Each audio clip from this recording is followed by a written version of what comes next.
So I'm just going to be honest with you guys, right? At this point in time, with what I've seen in training camp, so I'm just ready for the preseason to start. I'm ready for the joint practices with the Jets to start. I want to see the New York Giants versus somebody else not wearing the Giants jersey. That's what I'm ready for right now. I'm watching clips of Abdul Carter doing whatever he feels like doing. Pause. Spin moves, dips, ripping dips. I'm seeing him try whatever he wants to try out, and it works.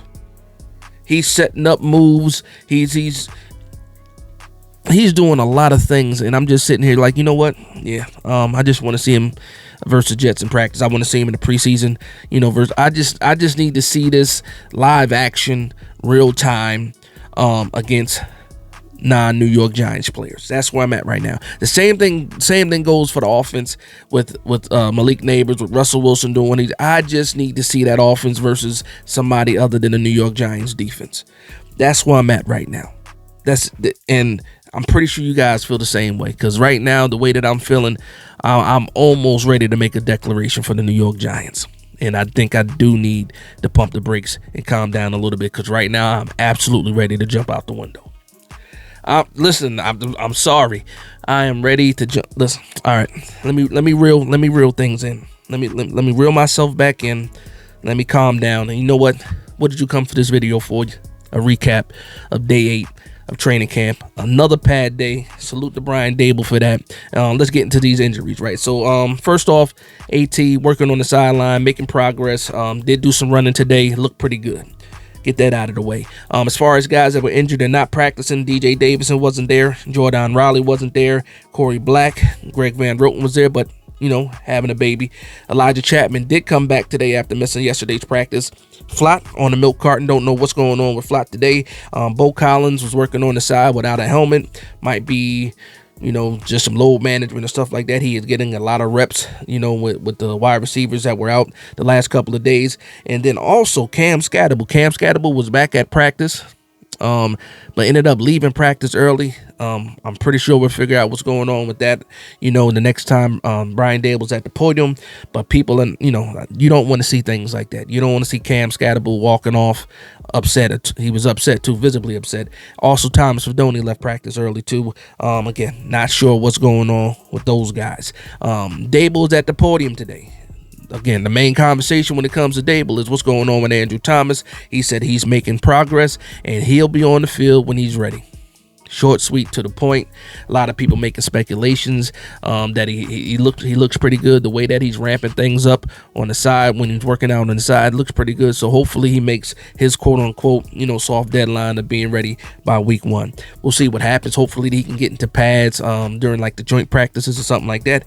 Definitely needs to get his feet wet before the season starts, in my opinion, and also a lot of other people's opinions. Russell Wilson, and this is going to be the last thing I talk about when it came to Brian Dable at the podium today, because again, there were a lot of things said, but this was, this was one of the things that stood out to me. When he was talking about Russell Wilson, said, he's still plenty fast enough, still being able to throw on a run, still being able to do, Russell Wilson type things. But he made it a point to say this, and I'm going to make sure I read it right. He says there are no restrictions on what the quarterbacks can do at the line. All of them have the freedom based on what the defense shows them. Why this is important to me is because we all know last year Russell Wilson experiment down in Pittsburgh was this. He was not allowed to make any changes. The offensive coordinator was strict in that way. And again, I don't understand how you make a decision like that. You have a guy that's a former Super Bowl champion, most likely going to be a Hall of Famer. And why you don't allow him to make any changes at the line of scrimmage befuddles me. But again, Brian Dable let that be known today that not only Russell Wilson, but all these quarterbacks have the ability and full command of the offense, and to call plays and make changes at the line if they see fit, depending on what the defense is showing them. Again, important to me. And then also I did want to mention yesterday, Brian Dable did have the team running after practice. He said that was not because of the sloppiness at the end of practice. He said that was something that they were planning on doing for conditioning purposes. Do you believe that? Do I believe that? At this point, I don't care. He made people run. It seemed like they ran as a as a consequence to the sloppy play at the end of practice. But again, it is what it is. Brian Dable said it wasn't. It was part of the plan already. I'm going to let him have it. The way I feel right now, I feel too good to be arguing with anybody when it comes to these New York Giants, and I'm especially not going to argue with the coach right now. I'm loving what I'm seeing. So let's get into these practice notes.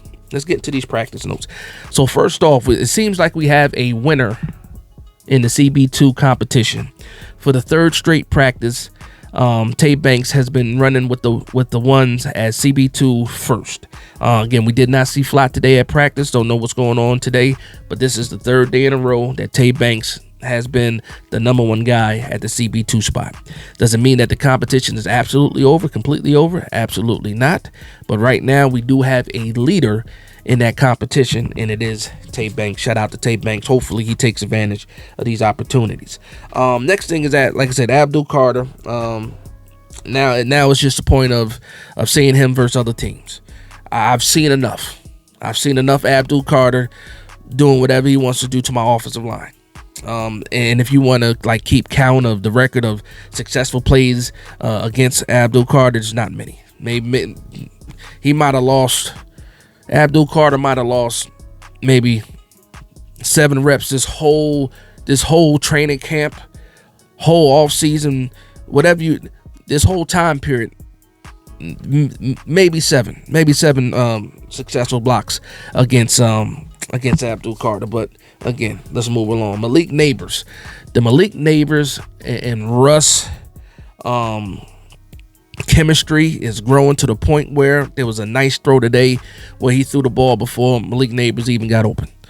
And I kept saying to a lot of people when it came to Russell Wilson and everybody talking about Russell Wilson being washed, Russell Wilson not being the Russell Wilson of old. I kept telling people it's not about the Russell Wilson of old. It's, can he throw the ball on time? Can he operate within his offense to get the ball out on time? And if he can do that, the New York Giants can be successful. Why? Because we have playmakers.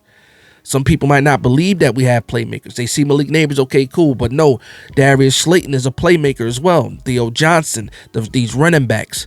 We hope that Wan'Dale Robinson could be one of those guys. We hope that Jalen Hyatt can contribute. But we do have weapons on this team right now, and it's all up to the quarterback play and getting the ball out on time. Offense is about timing.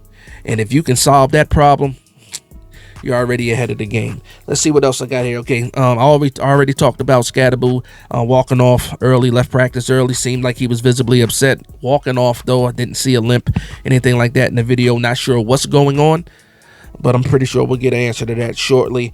And then also Jackson Dart. One thing about Jackson Dart, he's competitive, right? He's competitive. And just imagine you being a number one, first round draft pick, and the quarterback in front of you is making play after play after play. Like Russell Wilson is making play after play after play.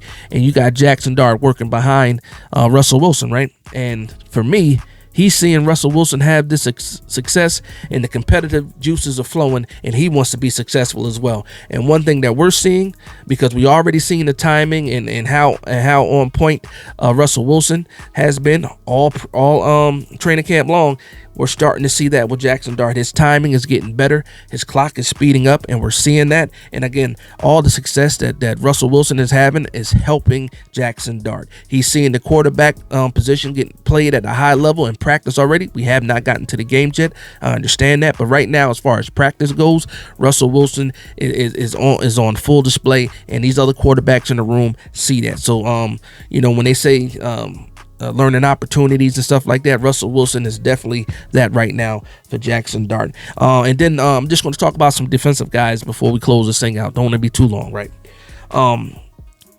Tyler Nubin. A lot of people try to put Tyler Nubin in the box.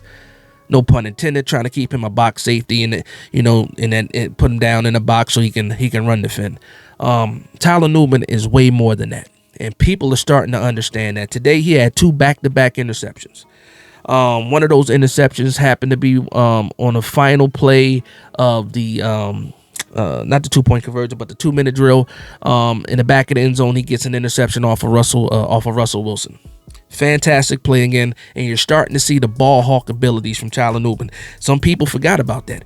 I did not. I remember watching Minnesota tape and seeing what he can actually do, and seeing him manipulate quarterbacks into throwing the lanes or throwing the spaces, or baiting quarterbacks, I should say, too, to throwing the areas on the field where he either makes a play, makes an interception, and does things like that. And Tyler Nubin right now is taking advantage of the opportunities. He's having one of the best training camp experiences, you can say, right now out of a lot of defensive players, and he's just doing this thing. And hopefully people understand that when he starts making plays this season, hopefully they're not surprised. People that watch this channel, you shouldn't be surprised if Tyler Nubin is out there making a lot of plays. And then lastly, Johnny on the spot, Mr. Always making a play, Mr. Always in the right place at the right time, Dane Belton had a fantastic interception today. Now, when you watch this play, there's a couple things happening. Wan'Dale Robinson beats Tay Banks to the spot. Russell Wilson throws a pretty good ball, actually a really good ball. The only thing is Dane Belton breaks on the ball with perfect timing and is able to get the interception. The only pushback I have is this: as a wide receiver and thinking like a wide receivers coach, what should the wide receiver have done in this position?